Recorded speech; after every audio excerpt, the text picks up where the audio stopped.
Só que o que acontece? Essa perspectiva, e aí o Marx vai clareando isso no decorrer da obra, a situação econômica da França vinha de uma crise ocasionada na Inglaterra. Quer dizer, a crise econômica era um fator, e o Marx e depois o Engels retoma isso nesse prefácio de 1845, a crise econômica como um fator essencial de estopim dos movimentos.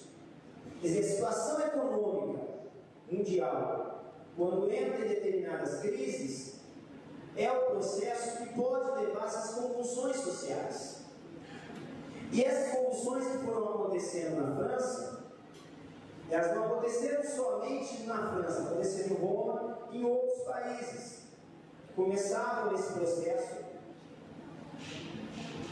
permeado pela Revolução Industrial. Então, essa categoria hoje, essa categoria de análise da questão econômica como fator que propicia determinados momentos de crise econômica, ou chamado, alguns colocam de uma forma gerativa como oportunismo, não sei se seria a palavra correta essa, mas a visualização real do momento histórico.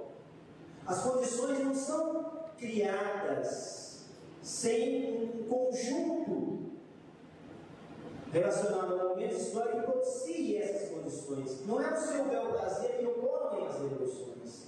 É preciso analisar a perspectiva das revoluções por essa característica que o Marx vai descrevendo nessa obra. E essa obra é uma obra-chave depois para o 18 de maio e para todas as outras obras que o Marx vai aprofundando nessa perspectiva. Um outro fato interessante que o Engels destaca na análise do 18 de maio do Marx é sobre as condições de luta que se desenvolvem. E ele teve um fato interessante que o Engels, para alguns, ele foi, quando ele escreveu esse prefácio, diziam que ele tinha se tornado um pacifista, que só acreditaria na forma de transformação sem a tomada de armas, sem a revolução em si. Mas o que o Engels depois colocou, criticando e pedindo retratação nessa perspectiva do texto dele, não era um texto pacifista, mas era um texto que mostrava que as condições de luta nos dias de hoje, nos dias daquela época, tinham a ver com as condições reais que esse proletariado tinha para enfrentar um exército. Por exemplo, como é possível você promover uma revolta com espingardas frente a metralhadoras? Como é possível você lutar com 2 canhões frente a 18 canhões? Você pode ter revoltas, mas essas revoltas não vão significar a tomada de poder. E o Engels, ao analisar e fazer esse prefácio em 1895, a introdução praticamente dessa obra do Marx, ele deixa isso claro. Quer dizer, as condições materiais que as revoltas tendem a acontecer, elas não podem perder a objetividade da capacidade que você tem de enfrentar o seu inimigo. A estrutura de luta que você tinha no início dessas revoltas operárias, e talvez elas fossem tão fortes e conseguiram tantas vezes, conseguiram ser realmente o período onde as massas operárias mais se revoltaram, depois, novamente na Comuna de Paris, mas era porque as condições materiais militares naquele momento, a tecnologia militar, tinha um determinado nível próximo. Conforme houve um aprimoramento, e a isso em decorrência da Revolução Industrial e do modelo imperialista, e investimento pesado nas armas, como aconteceu nesse período, a discrepância era muito grande.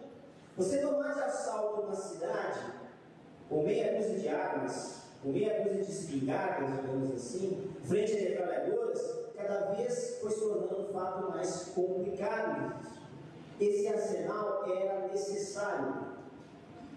Então o Engels, nesse prefácio de 1895, ele deixa bem claro a necessidade do operariado realmente estar bem preparado para tomar o poder, está convicto que essa reação, que a contra-reação que vai ter para tomar o poder, tem que ser compatível num nível de armamento que permita a vitória. Porque senão a luta, todo o decorrer da luta, vai se transformar em uma derrota. E é o que mais ou menos o Engels, depois com suas próprias palavras, ele vai colocar nessa perspectiva. O outro fato que Marx observou, com extrema perspicácia, é como a burguesia ia se utilizando de determinados movimentos dentro da própria população para se reforçar entre eles. E aí, nesse momento, Marx lembra que a população de 15 anos, há mais ou menos 20 ou 30 anos, mais ou menos, essa faixa etária, que é o chamado looping, ou seja, as pessoas enquadradas que não estavam desempregados ou marginalizados, foram utilizadas nesse momento pela burguesia francesa como elementos de contra-revolução, como possíveis elementos que combateriam os proletários, ou o proletariado nessa perspectiva. Quer dizer, você pega elementos teoricamente de mesma classe, que advêm da mesma classe, mas que estão marginalizados pela questão do emprego, de outras formas, e coloca eles a favor dos ideais da burguesia. Cria-se eles um sentimento de tira eles da marginalidade, incorpora eles no tecido social, permite que eles assumam determinadas posturas, e aí teria-se o choque entre o proletariado e esse looping proletariado. Marx chama atenção para a necessidade e o cuidado que o proletariado deve ter com essa perspectiva, porque a burguesia sabia utilizar muito bem esses contingentes populacionais. O outro fato que Marx, nessa análise de crise, começa a discorrer é a questão dos camponeses. E aí, como essa categoria, a categoria camponesa, no mundo europeu, do século XIX, majoritariamente populacional, poderia se transformar um aliado ao proletariado. Poderia. Ou como também poderia se transformar em um algoz do proletariado. E foi em vários momentos, o Marx cita o Partido da Montanha, esse texto, que coloca os interesses muitas vezes ligados da pequena burguesia, dos comerciantes de Paris, ligados aos camponeses, suplementavam toda a estrutura de luta do proletariado, na sua tentativa de emancipação. Uma outra perspectiva que surge nesse discurso que o Marx começa a analisar é essa tendência de emancipação do trabalho. O que seria essa emancipação do trabalho que o Marx começa a escrever e começa a deixar claro nesse texto de 1948 da luta de classe? Seria a tomada desses modos de produção. Quer dizer, o campesinado poderia ser um auxiliar, deveria ser um auxiliar. É impossível fazer uma revolução naquele momento só de proletários sem uma ajuda do campesinado.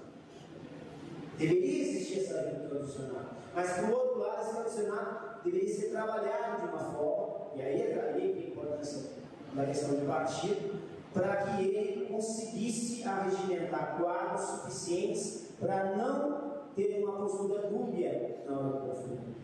Porque tomar o poder político é um passo, não é o definitivo, é uma fase. Sem o domínio do poder econômico, as revoluções naufragariam.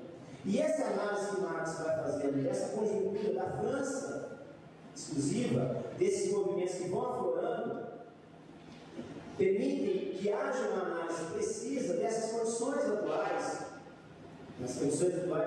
dessas condições que o proletariado vivia naquele momento na França. Quer dizer, essa ânsia de tentar ir a fundo, inclusive, Marx relata a criação de um Ministério do Trabalho, e uma das reivindicações era o pleno emprego. Imagina você, no século XIX, ter como uma das reivindicações o pleno emprego, dentro de uma estrutura capitalista. Então, até hoje, o pleno emprego é algo extremamente complicado nesse tempo, mas era algo já reivindicado naquele momento por essa classe trabalhadora que se organizava e que fazia parte essencial desses momentos de lutas contidas dentro da estrutura do governo francês.